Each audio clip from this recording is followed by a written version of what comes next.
भी क्यों था रब जो कुरान भी बुधो था अञा काफ़ी उलमा पोते रहलन इंशाअल्लाह शाम जे आखिरी घड़ी ताईं जलसो जारी रहेगा। महफिल भी भला रिया मजलिस भी भला रिया एड़ी कुरान वारी मजलिस में वेठा हो जो रब ताजा गुनाह भी शाने तो अर्शन ते दर्जा भी बुलंद तो करे। मां भी जेके तवा जे आडो खुतबे में आयतूं पढ़ियूं इनन जो खुलासो इहो आ। अल्लाह रब्बुल आलमीन तो फरमाए दुनिया वारो कुल मताउ दुनिया कलील ये दुनिया जी जेका हयाती तव या आरजी तव थोड़ी तव असल जेका जिंदगी तव वो आखिरत वारी तव वल आखिरतु खैरुल लिमन इत्तका तमाम भली या आखिरत परहेजगारन जे लाइ।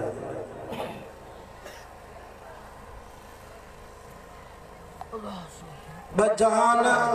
गुजारे आयासी टे जहान में हलूं था। सब को पहिरों असांजो सफ़र शुरू थियो आलम अरवाह जो जहान रूहन जो जहान सब वो जहान टुपी आयासीं। वरी उन खां पोइ अलाह साईं असांजे जिस्म जा उज़वा ठाहिया। वरी माउ जे पेट में रब साईं 9 महीना रहायो त इहो ॿियो जहान हो आलम बतन माउ जे पेट वारो जहान। असां सभु तो गुज़री आयासीं। तव्हां भी माउ जे पेट में थी आयो या ईअं सुल्तान कोट में आयो? माउ जे पेट अदा कर ये जनरल वांगुरु अची वियो चक्कर हणी आया अंबर जे पेट में वक्त गुजारो से न गुजारो से त घणा जहान टपी आयासीं। एको रूहन वारो जहान ॿियो माउ जे पेट वारो जहान। हिन वक्त जेको असां हलूं था इहो आहे टियों जहान। सुभान अल्लाह अल्लाह कबूल करे रब वधाईंदे अणगुरी खिदमत कई थे अल्लाह वधाईंदे आमीन। टियों जेको जहान आहे चाचा इहो थी दुनिया जो जहान जंहिंमें हली रहिया आहियूं। इन खां पोइ कुरान तो फरमाए सुम्मा सबील यस्सरहु सुम्मा अमातहु फअक़बर। कुरान सचो आहे जेके वणे हथ मथे करे जो सुभान अल्लाह अल्लाह अकबर। रब तो फरमाए मुझा बाना रस्तो भी तुझे ला आसान वरी मौत भी दीदा सही। हाँ मारे करे वरी कब्र में जाए दीदा सही। वरी चौथो जहान थी आलम बरज़ख जो जहान जेके कब्र जो जहान चइबो आहे इहो भी वॾो आहे। हो जेसी ताईं क़यामत अचे तेसी ताईं कब्र में सुम्हिया पिया हूंदासीं। ये 4 जहान वरी 5 जहान आलम महशर जो महशर दे मैदान जो जहान। मान तो चवा कुरान तो फरमाए इन यौमल फस्ल कान मीकाता यौम युनफखु फिस्सूर फतातून अफवाजा वफुतिहतिस समा फकानत अबवाबा वसुय्यरतिल जिबाल फकानत सराबा इन जहन्नम कानत मिरसादा लित्तागीन मआबा लाबिसीन फीहा अहकाबा ला यذूकून फीहा बरदन वला शराबा इल्ला हमीमन व गस्साका जज़ाअन विफाका। एकड़ो ॿियो जहान थींदो फैसले वारो ॾींहुं महशर जो मैदान थींदो। वनुफ़िख़ फ़िस्सूर फ़सइक़ मन फ़िस समावाति व मन फ़िल अर्दि इल्ला मन शाअ अल्लाह। वरी ॿी फूक ईंदी सुम्मा नुफ़िख़ फ़ीहि उख़रा फ़इज़ा हुम क़ियामुन यंज़ुरून। सभु आलम बरज़ख मो कब्र मो थी करे रब जे आॾो बीहंदा। इहो जहान में थींदो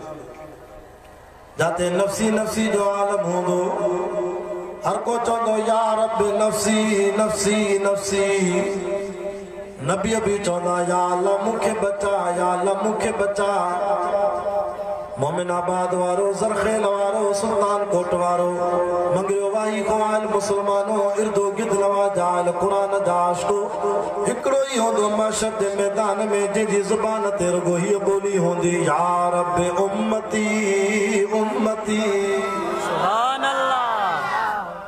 सब चौंदा या रब्बी नफ्सी नफ्सी मदीने वारो साईं चौंदो या रब्बी उम्मती उम्मती तॾहिं त अल्लाह वारे चयो न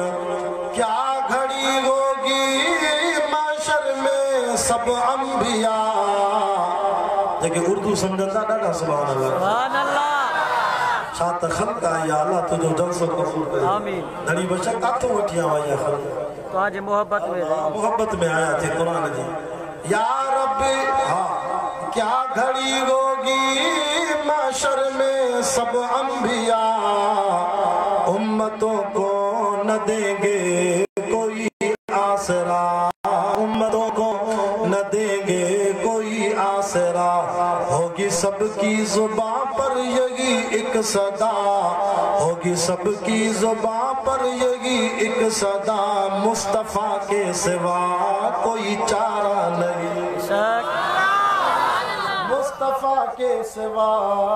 कोई चारा नहीं क्या घड़ी होगी माशर में सब अंबिया उम्मतों को न देंगे कोई आसरा होगी सबकी जुबान पर यही एक सदा मुस्तफा के सिवा कोई चारा नहीं हशर के दिन भी वो सबके काम आएंगे कौन गे जिसको उनका सहारा नहीं वो चवने न शागिद उस पे हुआ गे कलामे खुदा सुभान अल्लाह ज़ियारत के कुरान जी अल्लाह तो के कब्र क़यामत में कुरान दी शफाअत दे आमीन शागिद उस पे हुआ गे कलामे खुदा मुस्तफा की रज़ा गे खुदा की रज़ा सुभान अल्लाह अपने महबूब से रब ने फरमा दिया अपने महबूब से रब ने फरमा दिया जो तुम्हारा नहीं वो हमारा नहीं जो तुम्हारा नहीं वो हमारा नहीं चे तो जुल्म पर जुल्म सा कर ये बोले बिलाल सुल्तान कोट वारो मोमिनाबाद वारो हजरत बिलाल से के वडियूं तकलीफूं आयूं ततल वारीअ ते सुमारे लोही गुर्ज़ हणदा पत्थर रखंदा बिलाल जे सीने ते लोह के बाहि में तपाए डंभ ॾींदा बिलाल जी जुतीअ जे खिसकाट जो आवाज़ अल्लाह मिट मोहम्मद पाक के मेराज जी रात जन्नत में ॿुधाए सुभान अल्लाह बिलाल जा रुतबा वधी विया नबी से फरमायो बिलाल वार गुंडीदार चप थुल्ला रंग जो मुश्की कोझो पर बिलाल तू काबतुल्लाह जी शक्त ते चढ़ी आज़ान दे सुभान अल्लाह हजरत उमर मुसलमान थियो सही नमाज जी तैयारी क्यों कमरे में पड़दा से उमर फारूक दो चवे सही बाकी मुझे मुसलमान थियो जो फायदो करो सुभान अल्लाह उमर मुसलमान थे वहां लिखी करे नमाज पढ़ जाए सुभान अल्लाह म्याना मो तलवार कड़ी चवे तो के मां दिला लगे ताकत ना है जो नबी से के काबतुल्लाह को रोके सोना मां के मोकल दे वना रस्तो साफ कया तू सहाबा के वठिया बिलाल के हाथ पकड़े ते बिलाल अज तुझो शान वधियो अज उमर मुसलमान थे हल तो के काबे जी शत ते चढ़ा मथे भी आजान ने नारे तकबीर शाने मुस्तफा शाने सहाबा गली गली नगर नगर उमर उमर उमर गली गली नगर नगर नारे तकबीर तरीद के तो जुल्म पर जुल्म सा कर ये बोले बिलाल अल्लाह वारे चौन वो आस्तान छुटा तुझसे एक दम के लिए किसी के इश्क में तूने मजे सितम के लिए सुभान अल्लाह स्टेज बुजुर्ग आलम बैठा सही मौलाना अब्दुल रशीद सरकी साहब असाजे वालिद साहब जा शागिर्द ओस्ते मोहम्मद दा बलोचिस्तान जा आलम ता जी स्टेज ते बैठा सुभान अल्लाह वो आस्तान छुटा तुझसे एक दम के लिए किसी के इश्क में तूने मजे सितम के लिए जफा जो इश्क में होती है वो जफाई नहीं सितम न हो तो मोहब्बत का कुछ मजा ही नहीं जुल्म पर जुल्म सह कर ये बोले बिलाल जालिमों ये गलत है तुम्हारा ख्याल, जालिमों ये गलत है तुम्हारा ख्याल, दामने मुस्तफा को मैं क्यों छोड़ दूं, दामने मुस्तफा को मैं क्यों छोड़ दूं, इतना कमजोर ईमान हमारा नहीं। आखिरी जुमलो तमवाद शुरू क्या, देखो कुरान में जा बजा मोमिनो, ज़ियारत के कुरान जी रब तो फरमा, देखो कुरान में जा बजा मोमिनो, रब ने कैसे के उनको मुखातब किया, रब ने कैसे के उनको मुखातब किया, कभी यासीन कहा कभी ताहा कहा, कभी यासीन कहा कभी ताहा कहा, नाम लेकर खुदा ने पुकारा नहीं, नाम लेकर खुदा ने पुकारा नहीं, हशर के दिन भी वो सबके काम आएंगे, कौन गे जिसको उनका सहारा नहीं। अर्ज पियो कया त पंज जहान थी, ब जहान क्रास करे आवा, रूहन जो जान, ॿियो मां जे पेट जो जान, हाणे सफ़र जारी आहे, हाणे टे जान में हले तो, बाक़ी ब जहान रहल थी। दुआ कर ताला तू असांजो मौत भी को कलमे ईमान सां करे, आमीन। चौथो जान कब्र जो थी, दुआ कर ताला कब्र में कुरान जी शफात नसीब कराए, कब्र नांगन जो घर आ, जीतन जो घर आ, कब्र रोज चवंदी थी मां ऊंधे जो घर तमाए, एॾो का रोशनी खणी अचिजाए, का कुरान जी रोशनी, का नमाज जी रोशनी, का सदके जी रोशनी, ज़कात जी रोशनी, खैर खैरात जी रोशनी खणी अचिजाए कब्र में। ॾाढो ॾुखियाप जो घर थी, वरी महशर जो मैदान, उते भी नमाज जी रोशनी हुजे त मिठो मोहम्मद सुञाणे करे जन्नत वठी वेंदे। सुभान अल्लाह। दुआ कयो ताला महशर में नबी साईं जे शफात वारे झंडे जे हेठों काथे कुंड में जगह नसीब कराए। बजान ना रहन तंहिंजे करे हिन दुनिया जे जान में वॾाई न कजाए, पैसे ते वॾाई न कजाए, हुकूमत ते नाज़ न कजाए, माल ते नाज़ न कजाए, ये सब आरज़ी थी जे हुकूमत ते नाज़ कई, पैसे ते नाज़ कई, माल ते नाज़ कई, हुस्न ते जवानीअ ते नाज़ कई, रब तो जे मांखे ॾियणु ईंदो आहे त मांखे खसण बि ईंदो आहे। बेशक बेशक आहे ख़ुदा जी पतो। अच त मां अहिड़ा वाक़िया ॿुधाया जिन हुकूमत ते नाज़ कयो, माल ते नाज़ कयो, पैसे ते नाज़ कयो, ख़ुदा उन्हनि खे कीअं तबाह कयो। ॿुध क़ुरान, हिकिड़ो वाक़ियो क़ुरान में बयान थियल आहे, वहल अताक हदीस मूसा इज़ नादाहु रब्बुहु बिल वादिल मुक़द्दस तुवा इज़हब इला फिरऔन, ज़ालिम ने वन फिरौन ने इन्नहु तगा, वॾी सरकशी कई थे, वॾो ज़ालिम फ़कुल हर आज़े फिरौन ॾे वञ, वाज़े वअहदियक इला रब्बिक फतख्शा फअराहुल आयतल कुबरा फकज़्ज़ब वअसा सुम्म अदबर यसा। नबी जी नाफरमानी कए, पुठी ॾेई भॼी वियो, फहशर फनादा, ख़ल्क़ खे गॾु करे फिरौन दावा कई, कहिड़ी बदबख्त जी दावा ॾिसो, चए तो फ़क़ाल अना रब्बुकुमुल आला। एॾो वॾो ज़ालिम चइबो मां सभ खां वॾे में वॾो अलाह थमां, नौज़ बिल्लाह, ते मां रब तमां वॾो रब तमां मांखे सजदा कयो। फिरौन पाण खे रब पियो सॾाए, अल्लाह। फिरौन खे नजूमिन चयो, भोपन ओ फिरौन, तुंहिंजी बादशाही तुंहिंजे तख़्ते खे ऊंधो करण वारो हिकिड़ो ॿार ॼाण पैदा थियो। हाँ, ते हिकिड़ो ॿार ॼमंदई जेको तुंहिंजे तख़्ते खे ऊंधो कंदई। फिरौन शाही हालत मां फौजन खे कढियो, वञो जांच कयो मुंहिंजे मुल्क में कहिड़ी माईअ खे पेट आहे, उनजो नालो लिखी चो, सॼी एड्रेस लिखी चो, महीना बि लिखोसि, काओ महीनो अथसि। पोइ जॾहिं ॿार ॼमंदा, डिलीवरी थींदी, फिरौन जा फौजी काती खणी छुरी खणी पहुची वेंदा हुआ। क़ुरान थो चए, युक़तिलून अबनाअकुम व यस्तहयून निसाअकुम, जेके धीअ ॼमे त धीअरी छॾींदा, कंहिंखे पुट ॼमे त उन ॿार जी सिसी धड़ खां धार कंदा। तफसीर लिखंदा कुरान मजीद जा 70,000 जियरा मासूम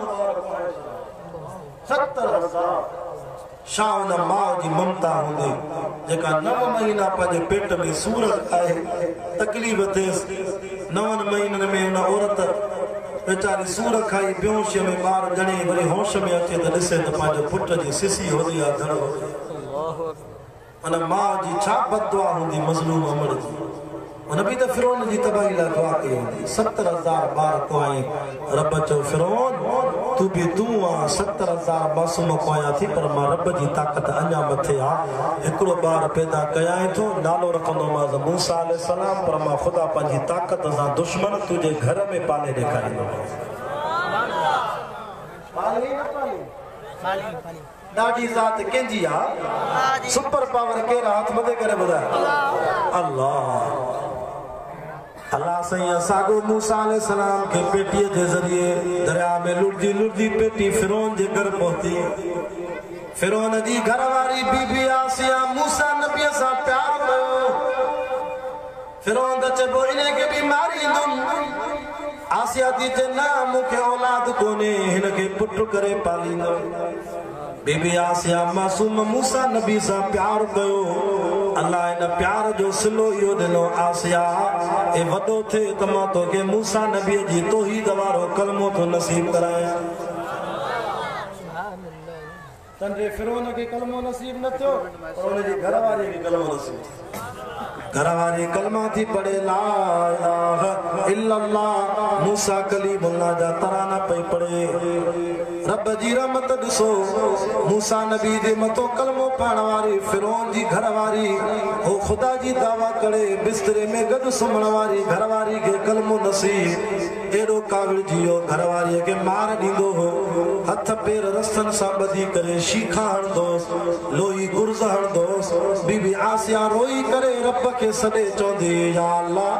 मां तौहीद ते पकी आहियां मां ईमान ते पकी आहियां फिरौन खे चवंदी मां तुंहिंजी घरवारी आहियां ख़िदमत कंदी मां जेको चवे बाक़ी सजदो न कंदी मां आसिया जो सजदो कंहिंखे आहे चए थी रब मूसा व हारून सुभान अल्लाह कंहिंखे आहे अल्लाह मूसा जो भी रब आहे त हारून जो भी रब आहे रोई करे हज़रत बीबी आसिया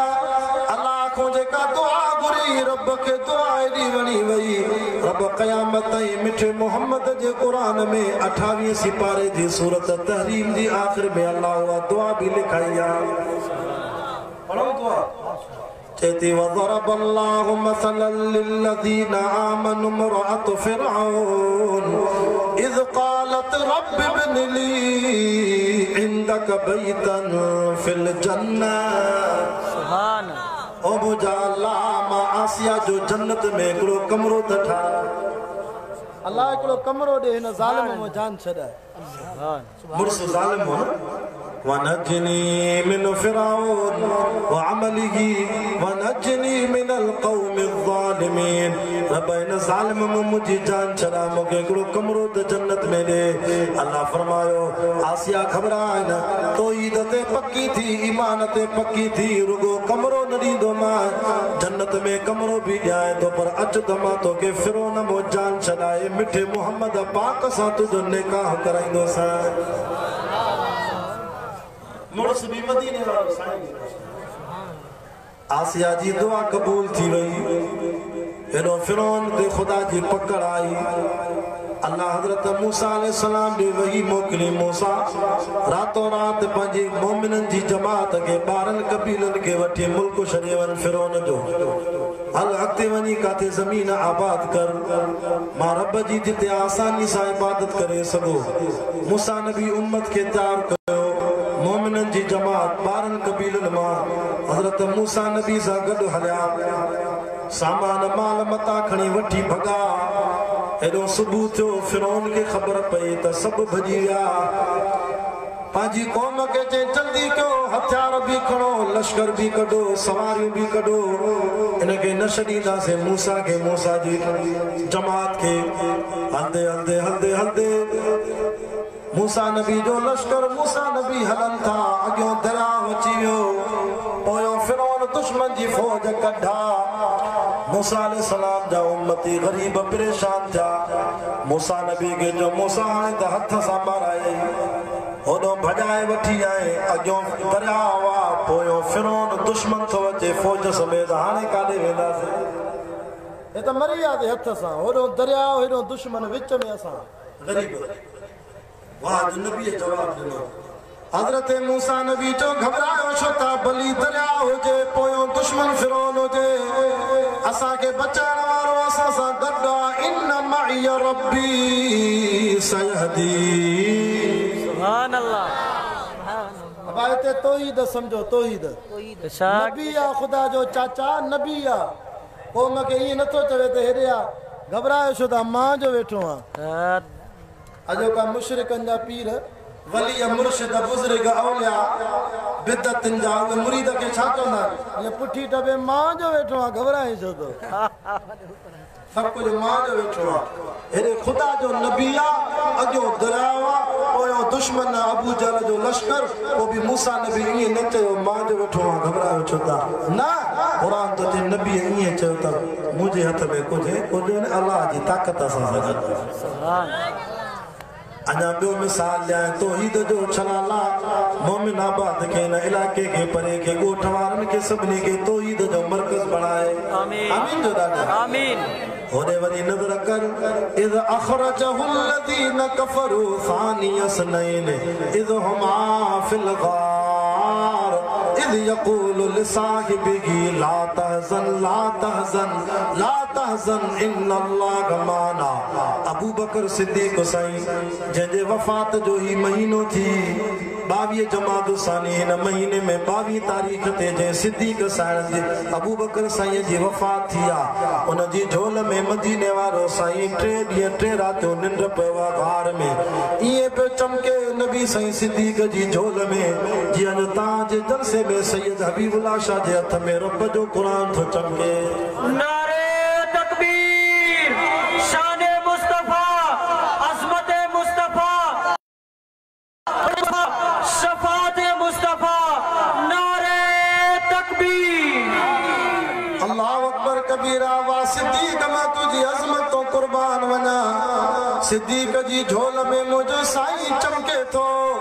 जिया ताज जलसे में कुरान चमके थो सिद्दीक तो ते साईं अबू जहल वारा मथों बीठा थी घार दे दुश्मन मथों बीठा रुगो हेठ दिसन ता सा नजर अचूं त बिनी जहानन जो सरदार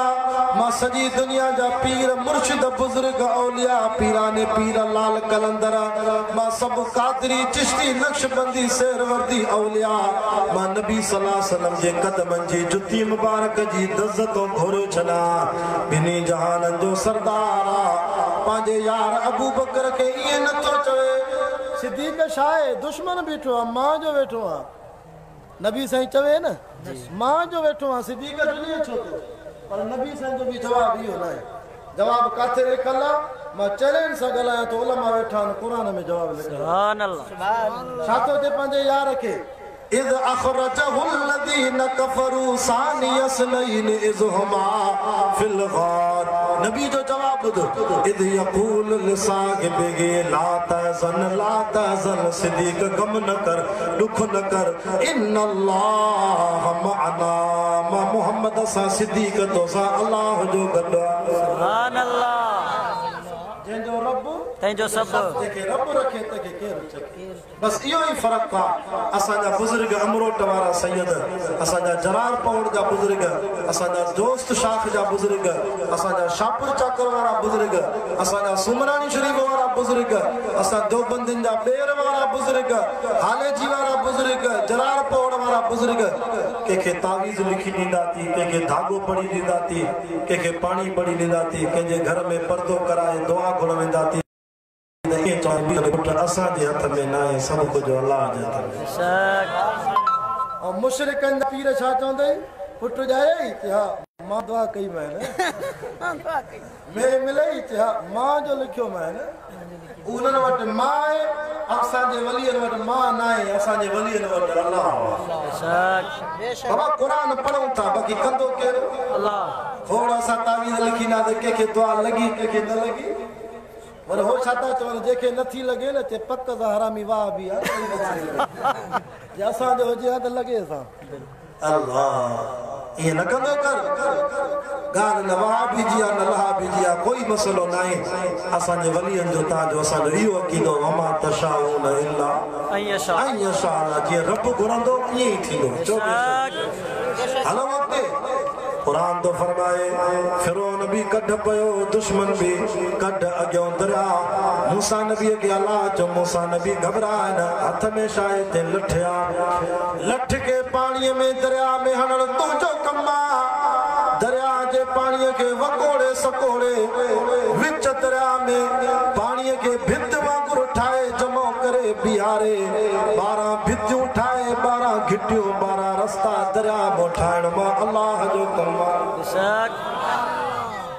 आए को सुल्तान कोट में मिस्त्री जेको माके पानी जी भित ठाए देखारे सीमेंट जी भित ठाईंदा हो हाँ पक्किन सिरन जी भित ठाए भी एड़ो को मिस्त्री देखार माके जिले जैकबाद में जिले शिकारपुर में जेको पानी जी भित ठाए देखारे या ताकत केंजी अल्लाह कुरान तो ते एड़ी भित ठई वई पानी वकोड़ दे सगोड़ दी जो 12 पानी जो भितियूं ठई वयो विच में मूसा नबी जो उम्मत क्रॉस करे ए फिरौन भी पोतो फौज समेत जड़े जल्दी कयो दरिया कोने रस्ता ठाया